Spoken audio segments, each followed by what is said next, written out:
அன்பார்ந்த குழந்தைகளே, நான் தான் உங்கள் லலிதா பாட்டி பேசுகிறேன்.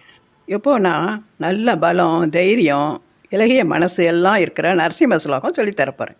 முதல்ல இந்த நரசிம்மர் யாருன்னு பார்க்கலாம். விஷ்ணு பகவானோட 10 அவதாரங்களில் 4வது அவதாரம் தான் இந்த நரசிம்மர். மனுஷ உடம்பும் சிங்க முகமும் இருக்கிறதுனால இவரை நரசிம்மர்னு சொல்கிறோம். நரன்னா மனுஷன், சிம்மம்னா சிங்கம். முன்னொரு காலத்தில் காஷிப முனிவருக்கும் தித்திக்கும் பகலும் இல்லாமல் ராத்திரியும் இல்லாமல் அந்தி வேலையில் பிறந்ததுனால இரண்யகசிபு, இரண்யாக்ஷகன்னு 2 அசுரர்கள் பிறந்தான். இதில் இரண்யாக்ஷகன் தன்னோட வலிமையால் பூமியை கடலுக்கடியில் கொண்டு போயிட்டான். இதை தெரிஞ்சுட்ட விஷ்ணு வராக அவதாரம் அப்படின்னா 2 தந்தங்களோட பன்றி அவதாரம் எடுத்து அவனோட சண்டை போட்டு தன்னோட தந்தங்களால் குத்தி வதம் பண்ணிட்டு பூமியை மேலே கொண்டு வந்தார். அதுக்கு பழிவாங்க இரண்யகசிபு எப்படியாவது இந்த விஷ்ணுவை அழிச்சிடணும்னு அதுக்கு ஏற்ற மாதிரி நல்ல பலம் உள்ளவனாக இருக்கணும்னு பிரம்மாவை நினச்சி தவம் இருந்தான். அவனோட தவத்தை மச்சி பிரம்மா முன்னால் வந்து உனக்கு என்ன வேணும்னு கேட்டார். உடனே மிருகங்கள், பறவைகள், மனிதர்கள் பகலில் ராத்திரியில் வீட்டுக்கு உள்ள வெளியில் எங்கேயும் எனக்கு மரணம் ஏற்படக்கூடாதுன்னு வரம் கேட்டான். அவன் கேட்டபடியே வரம் கொடுத்துட்டார். உடனே இரண்யகசிபுக்கு ஆணவம் தலைக்கேறி உலகத்தில் இருக்கிற ஜீவராசிகளையும் மனிதர்களையும் அடிமைப்படுத்தி இனிமேல் நான் தான் கடவுள், எல்லோரும் எனக்கு அடிபணிந்து வணங்கணும்னு உத்தரவு போட்டான். இவனோட அட்டகாசம் தாங்க முடியாமல் ரொம்ப கஷ்டப்பட்டு இருந்தான்.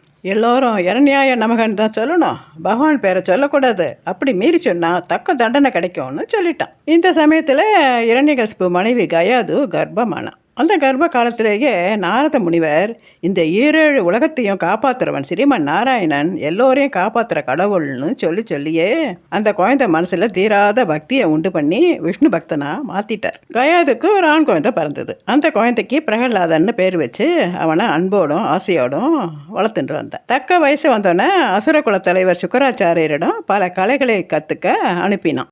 உடனே சுக்கராச்சாரியர் அவனுக்கு எல்லா கலைகளையும் கற்றுக் கொடுத்து, உன்னோட அப்பா இரண்யன் தான் இந்த உலகத்துக்கே கடவுள், அதனால் நீ தினமும் இரண்யாய நமகன் தான் சொல்லணும், மற்ற கடவுள் பேர் சொல்லக்கூடாதுன்னு அன்பாக சொன்னார். பிரகலாதன் அப்பா பேரெல்லாம் சொல்ல முடியாது, நான் ஓம் நமோ நாராயணான்னு தான் சொல்லுவேன்னு சொன்னான். உடனே சுக்கராச்சாரியார் இரண்யகசிபுக்கிட்ட வந்து, உன் புள்ள எவ்வளோ தடவை சொல்லி கொடுத்தாலும் அந்த நாராயண பேரையே தான் சொல்கிறான், உன் பேரை சொல்ல மாட்டேங்கிறான்னு வருத்தத்தோடு சொன்னார். இரண்யகசிபு பிரகலாதனை கூப்பிட்டு அன்போடு செல்லமாக இரண்யாய நமக சொல்லுன்னு சொன்னார்.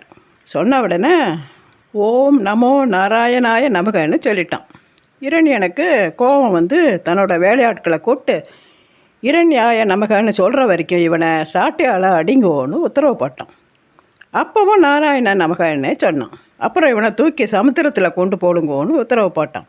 அப்பவும் நாராயணாய நமகன்னு தான் சொன்னான். தன்னோட அக்கா ஹோலிகாவை கூப்பிட்டு இவனை என்ன பண்ணலான்னு கேட்டான். அவனை நெருப்பில் போட்டு கொண்டுடலான்னு சொல்லிவிட்டு சிவனை நடித்து தவம் பண்ணி நெருப்பில் இருந்து என்னை காப்பாற்ற ஒரு துணி வேணும்னு கேட்டு வாங்கிட்டான்.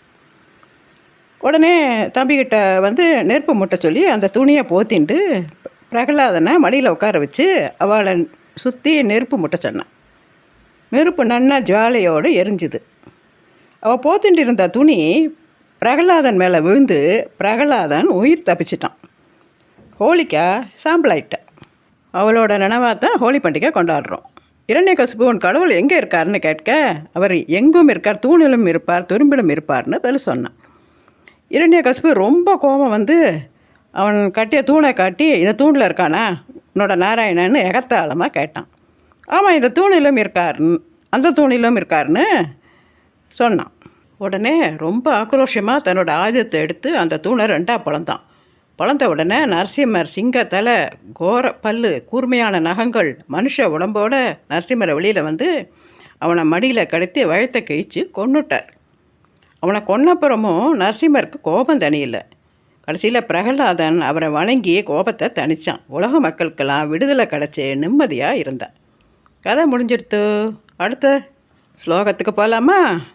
மாதா நரசிம்ம, பிதா நரசிம்ம, பிராதா நரசிம்ம, சகா நரசிம்ம, வித்யா நரசிம்ம, திரவிணம் நரசிம்ம, சுவாமி நரசிம்ம, சகலம் நரசிம்ம, இதோ நரசிம்ம, பரதோ நரசிம்ம, ஏதோ ஏதோ யாகி ததோ நரசிம்ம, நரசிம்ம தேவாத் பரோ நகச்சித் தஸ்மான் நரசிம்ம சரணம் பிரபத்தியே.